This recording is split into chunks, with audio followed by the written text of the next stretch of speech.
anggota kelompok kami. Perkenalkan, nama saya Muhammad Hamzah Fahmi dengan NIM 1820207045. Saya dari kelas pendidikan biologi 1 angkatan 2018. Perkenalkan, nama saya Rianti, NIM 1810207023 dari pendidikan biologi 1. Saya Tarisya Tasya Kalbu dengan NIM 1810207025 dari kelas pendidikan biologi 1 angkatan 2018.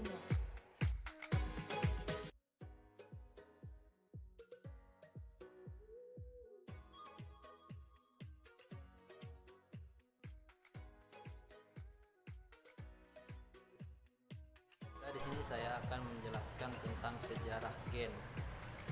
Menurut George Mendel, berspekulasi adanya satu bahan terkait dengan suatu sifat karakter di dalam suatu individu yang tepat diwariskan dari suatu generasi ke generasi berikutnya. Ia menyebutnya faktor.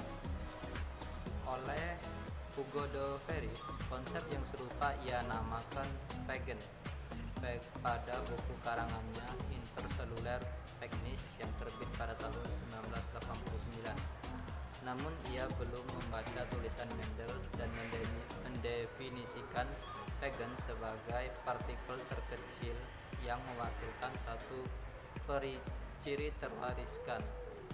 Adapun menurut William Johnson lalu menyingkatkan sebagai gen 20 tahun kemudian. Selanjutnya pada tahun 1910, Thomas Ford Morgan menunjukkan bahwa gen terletak di kromosom. Selanjutnya terjadi perlombaan seru untuk menemukan substansi yang merupakan gen. Banyak penghargaan Nobel yang kemudian jatuh pada peneliti yang terlibat dalam subjek ini. Pada saat itu tahun 1869, DNA sudah ditemukan diketahui hanya berada pada kromosom, tetapi belum menyadari bahwa DNA terkait dengan gen melalui penelitian Oswald Avery terhadap bakteri Pneumococcus pada tahun 1943 serta Alfred H. Hay dan Martha Chase dipublikasi pada tahun 1953 dengan virus Bacteriophage T2 barulah. Dengan virus Bacteriophage T2 barulah orang mengetahui bahwa DNA adalah bahan genetik. Pada tahun 1940-an, George Mendel dan Edward Tantum mengadakan percobaan dengan neuron rasa. Dari percobaan tersebut, Mendel dan Tantum dapat menarik hipotesis bahwa gen mengode enzim dan mereka menyimpulkan bahwa satu gen menginstansi satu enzim. One gen, one enzyme theory. Beberapa puluh tahun kemudian ditemukan bahwa gen mengkode protein yang tidak hanya berfungsi sebagai enzim saja, dan beberapa protein tersusun dari dua atau lebih polipeptida. Dengan adanya penemuan-penemuan tersebut, pendapat Mendel dan Tantum lebih one gen, one enzyme teori telah dimodifikasi menjadi teori satu gen, satu polipeptida, one gen, one polipeptida teori. Terima kasih. Gen mengandung informasi yang diperlukan sel hidup untuk bertahan hidup dan bereproduksi. Nah, pada sebagian besar organisme, gen terbuat dari DNA, di mana urutan DNA tertentu menentukan fungsi gen.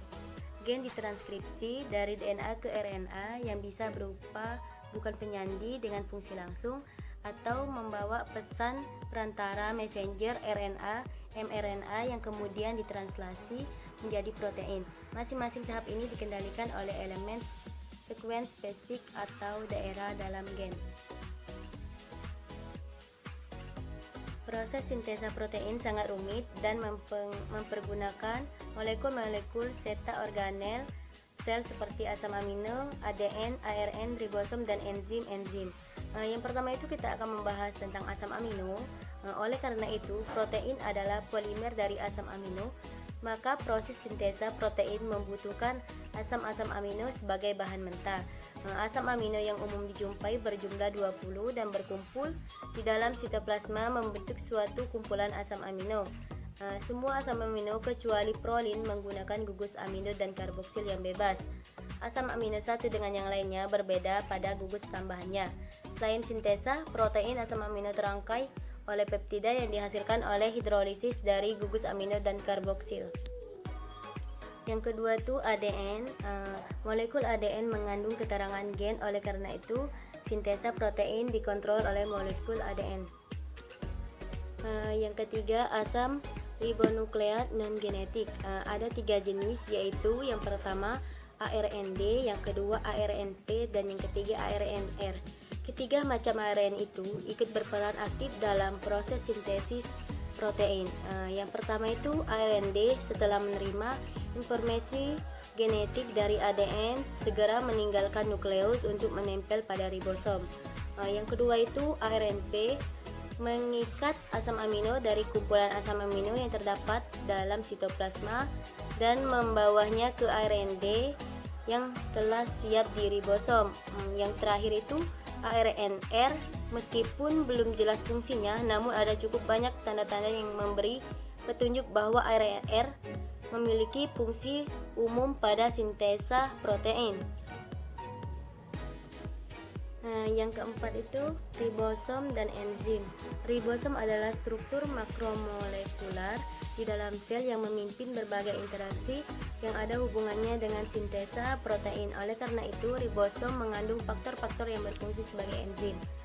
Fungsi serta aktivitas lainnya dari ribosom dan subunitnya seperti yang pertama itu bersatunya dan memisahnya subunit ribosom. Yang kedua, fungsi subunit 30S yang mana subunit 30S menjadi tempat melekatnya ARND pada ribosom. Yang ketiga, fungsi subunit 50S untuk menjadi tempat berlangsungnya pembentukan rantai polipeptida. Dan yang terakhir, terbentuknya poliribosom pada makhluk tingkat tinggi, biasanya pita tunggal ARND melalui beberapa ribosom dan merangkainya menjadi poliribosom atau polisom.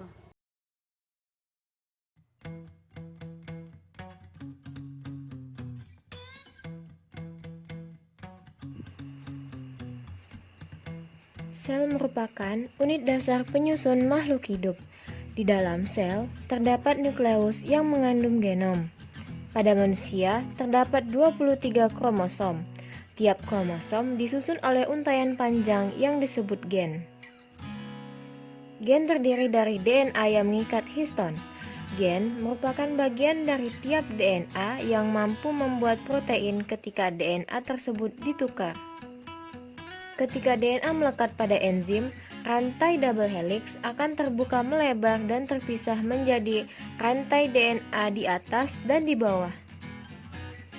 Pada saat DNA menempel pada enzim, lalu datanglah nukleotida mRNA yang bergerak dari luar ke dalam lalu mengikat nukleotida DNA pada rantai paling bawah sesuai dengan kode genetiknya. Proses pengikatan ini akan menyusun nukleotida mRNA menjadi rantai mRNA. Proses ini disebut transkripsi. mRNA berfungsi sebagai template protein. Sebelum translasi terjadi, mRNA akan mengalami penghapusan dan penambahan. Lalu, mRNA akan bergerak keluar melalui celah nukleus ke ruang membran sel menuju ribosom dengan cara bergerak bebas di sitoplasma. Lalu, datanglah ribosom yang mendekat dan mengikat mRNA. Ribosom akan membaca pesan mRNA dengan menyediakan rantai yang berikatan dengan amino yang disebut tRNA dari luar. Amino mengandung 20 asam yang berbeda dan disebut dengan asam amino. tRNA telah menyiapkan 3 nukleotida sebagai antikodon. Kodon mRNA membaca antikodon tRNA dengan pengikatan yang berurutan secara triplet. Karena tRNA yang dibaca triplet, akibatnya asam amino yang sesuai urutan antikodon tRNA akan mendorong kodon mRNA, lalu terjadi pengikatan antara asam amino yang terlepas dari satu tRNA dengan asam amino dari tRNA yang baru. tRNA yang baru mendorong mRNA sehingga tRNA ikut terdorong, sehingga tRNA yang melepas asam amino akan terjadi pengikatan antara asam amino yang satu dengan yang lainnya. Hasilnya, asam amino yang tersusun membentuk rantai disebut dengan polipeptida. Hingga keluar dari ribosom, proses ini disebut dengan translasi. Jika translasi telah selesai, polipeptida akan terputus.